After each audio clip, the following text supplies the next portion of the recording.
Well, it is a rainy, miserable day here in Toronto. So I've got my tea and my fluffiest sweater, and I am all set up for a cozy chat. And I want to get personal and share 3 ways I've become a more effective leader in my business to help you feel more boss in yours too. Whether you lead a team or you just lead yourself, your business needs you to be organized, motivated, and communicating at the highest level in order to grow effectively. That's a lot of pressure, and it can take a real toll. With these tips, let's ameliorate that. My first tip is to learn about your personality type. So if you've never done a Meyers-Briggs personality test before, I recommend taking 15 minutes to do one this week. You can access a free version of the test online, and I'll link that below. Now be sure to answer the questions thoughtfully and honestly, even if you don't like the answers. It's a great way to gain insight into your natural leadership style and to assess which aspects of your personality are assets and which might be liabilities. As you pursue your life and work goals, knowing who you are and being able to articulate that is what underpins our ability to get the best out of ourselves and others, right? I mean, life is hard enough, so we might as well play to our strengths and find clever people or strategies who can help mitigate our weaknesses. And we have to think about what kind of work we want to do based on our personalities, and what kind of success we want to enjoy based on the things that actually light us up. Now, as it turns out, I am an ENTJ, aka the commander.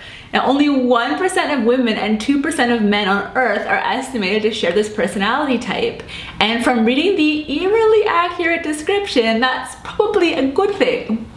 Napoleon was an ENTJ, and apparently so were Margaret Thatcher and Steve Jobs.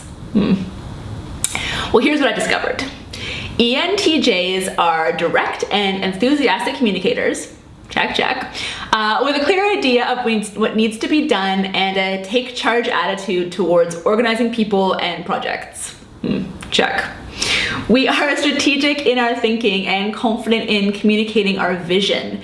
We are most interested in how our best ideas can be implemented in a logical, task-oriented way. So what's the upshot of all that? Well, in my case, I'm far more energized by big picture thinking than by actually plodding through the nitty-gritty steps of implementing those plans. And that makes sense. It's why I build courses and consult for clients, because I love analyzing brands' websites and social feeds, but if I actually had to spend my days fixing those websites and sourcing and scheduling all your posts, I would hate it. When I have too many little tasks on my plate, it makes me feel frazzled and fractured, which is not productive. I need a fair bit of white space in order to play to my greatest strength, which is organizing a team or figuring out efficiency hacks that I can use to get all that stuff done and get back to more conceptual work. The point of understanding your personality type is to recognize your strengths and communicate them, aka unlock your superpower. See, understanding your personality's strengths helps you to do just that. Your superpower is the thing that makes you really good at what you do. It's what sets you, your business, and the products or services that you've designed or curated apart from anything else out there in the marketplace. And there's obviously huge power in being able to articulate what that is. If you have a branded philosophy that informs how you communicate what you do, make, and sell, there can be no competition because no one else in your industry will be able to approach what you do in that same way. See, my superpower is that I'm great at analyzing ideas, seeing patterns, and formulating long-term plans to move my goals or the goals of my clients forward. Part of that is that I see flaws in ideas and plans quickly, and I feel very comfortable giving my critiques freely. When I do that, of course, I'm trying to be helpful because, well, I think I'm smart and I do a lot of research and deep thinking about the things that interest me, and I have valuable insights that I believe are useful to share. Now, your superpower might be that you're open-minded and able to use or to see things from unconventional perspectives that allow you to connect far-flung dots into a single theme. Or maybe you are meticulous, patient, and excel at taking a steady approach to accomplish end goals. Whatever strengths you bring to the table, celebrate them in your work, celebrate them in your brand, and create a working culture that's more productive for you, that draws compatible people to the business that you're creating. Compensating for your weaknesses is just as important as calling out your strengths. Now, obviously, projecting our strengths is important, but so is having insight into how certain aspects of our personalities can hamper our ability to communicate effectively with our customers and our teams. After all, it only makes sense to compensate for the ways we tend to get in the way of our best intentions. In my case, I love teaching, but I need to be aware that my focus on strategic planning and tendency to set out ambitious goals can make other people feel inadequate or disheartened. It's not my intention, but I know I've done it before. See, I've had to learn to offer more positive feedback alongside my critiques, and I've also had to learn how to simplify the way I talk about big picture strategy and implementation steps in a way that lets people know how enthusiastic I am without being so overwhelming that clients and my team members can't get on board and end up switching off from what I'm saying. Once you know what energizes you and what doesn't on your to-do list, it's important to find ways to really get your head in the game. You see, once you understand which aspects of your business are annoying or demotivating and which ones are inspiring, you can come up with strategies to order your tasks appropriately and get yourself in the right headspace for the different jobs that need tackling. Because we still have to do the annoying, demotivating stuff, right? Unless we can afford to hire it out. This has always been a personal challenge for me because I'm not great at routine, and if I'm being honest, this is something I've spent a silly amount of time fretting over. And that's because my research tells me that routines are effective ways to mitigate the decision fatigue that we all struggle with.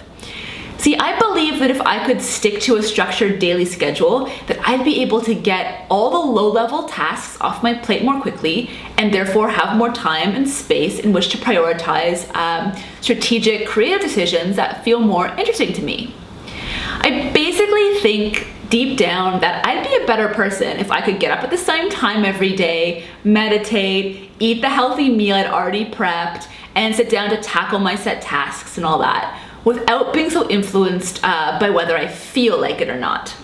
And the trouble is, how productive I am at any given task is strongly correlated to how I'm feeling at the moment. And that is especially true when we're talking about that nitty-gritty stuff that allows me to make money in my business today. An example of that kind of task would be writing a proposal to send to a list holder of clients that I'd like to work with, or scheduling my Instagram, or copy editing the online course I've already drafted so I can actually launch it and move on. Sometimes I need a little help remembering to keep that focus on tasks that will be directly profitable. So, for the past couple months when I wake up in the morning, rather than beating myself up for having slept in or failing to meditate or do yoga, I try to pop on a podcast as I sort of get started that puts me in a mind frame to be productive at whatever I really want to get done that day. At the moment, I'm especially loving the strategy hour because Abigail and Emily, who run it, are super encouraging, and also they focus on systems and strategy for the purpose of building small businesses that are profitable, significant, and provide a nice lifestyle for us and our families, which is very much the entrepreneurial philosophy that I subscribe to as well.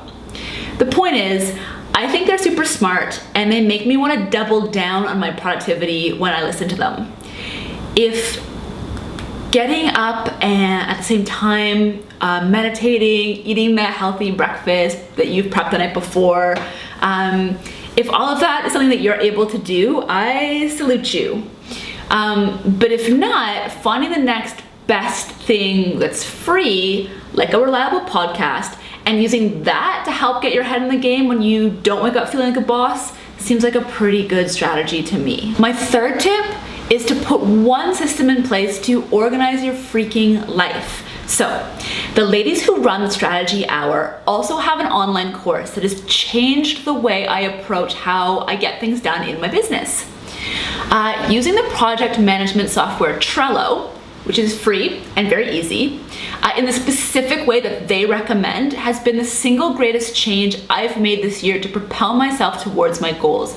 And this info is too good not to share with you.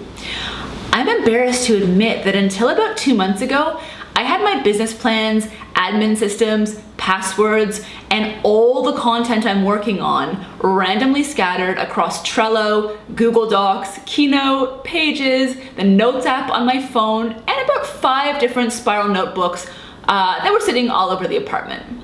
I pretty much started a new to-do list every day, and I was really overwhelmed by trying to build smart strategies and figuring out what I wanted to focus on in my business, all while sitting on a foundation of disorganization.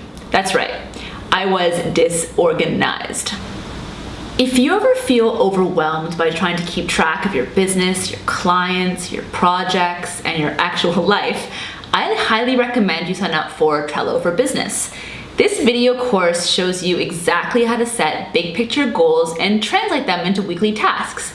Manage your business, your blog, and your workflow, whether you sell products or services. It also helps you stick to your personal commitments. The course is $29 US. I'm not an affiliate, I just think it's really good. And that's about it. There you have it. There's our 3 strategies that I have put in place to become a more effective leader in my business, and I hope that they can translate into your own work life too. I hope you have a happy and a productive week, and I'll see you next Monday. Bye.